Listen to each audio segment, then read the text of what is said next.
அவ்வளோ சின்ன வயசுலேருந்து அண்ணன் தான் எங்கள் 3 பேரையும் வளர்த்துன்னு இருக்குது. சும்மாவா? எனக்கு ஏதோ பையன் பாக்குறியாமா? உனக்கு கல்யாணம் ஆகி குழந்தை பிறந்து நீ சந்தோஷமா இருந்தாதான் ஒரு குடும்பமாவே மாறும். முடிஞ்ச வரைக்கும் அவளை மறக்க பாருங்க. திவ்யா கிட்ட பேசாதன்னு வேணா சொல்லுமா, ஆனா பெரிய பொண்ண மறந்துறன்னு சொல்லாத. என்னால அது எப்பவுமே முடியாது. நான் என் பெரிய பொண்ணு பத்தி நினைக்காத நாளே இல்லை. ஏன் இன்னைக்கு கூட என்னோட பெரிய பொண்ணுக்காக தான் நான் கோயிலுக்கே போறேன். என்ன இன்னைக்குதான் என் பெரிய பொண்ணுக்கு பிறந்த நாள். அது மட்டும் இல்லாம இப்ப நம்ம போற கோயிலுக்கு அப்பப்போ சாமியார் ஒருத்தர் வர்றதா கேள்விப்பட்டிருக்கேன். ரொம்ப சக்தி வாய்ந்த சாமியார் அவரு. அவர்கிட்ட என் பொண்ணை பத்தி விசாரிக்கணும்னு ரொம்ப வருஷமா காத்துட்டு இருக்கேன். நீயும் அப்பா அம்மாவை தேடிட்டு இருக்கல, அவரை பார்த்தனா உனக்கும் ஏதாவது ஒரு வழி சொல்லுவாரு.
வா மீனா, உள்ள போங்கம்மா.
சுகன்யா, சுகன்யா, என்ன சுகன்யா?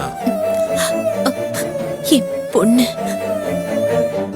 இந்த கோயிலுக்கு வந்தா மட்டும் நீ உன்னையே மறந்துடுற.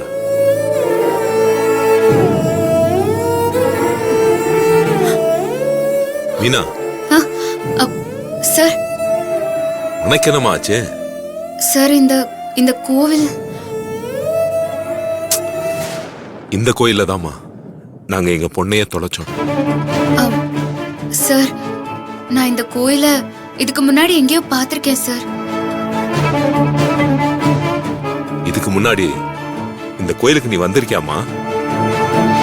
இல்ல சார், எனக்கு தெரிஞ்சு நான் வந்ததில்ல. ஆனா இங்க வந்த மாதிரியும் இங்க என் கூட யாரோ இருந்த மாதிரியும் தோணுது சார்.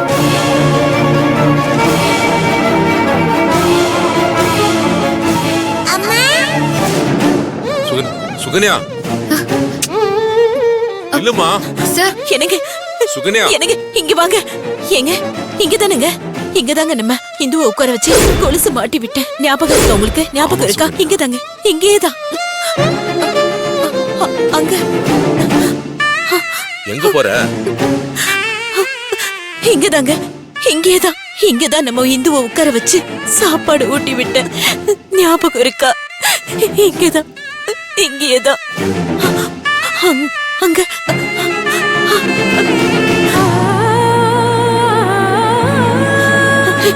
இங்கதான், இங்க நம்ம இந்து கீழே விழுந்துட்டேன்னு அழுதல்ல, அப்போ அப்போ கையில வச்சு அவளை தோள் மேல போட்டு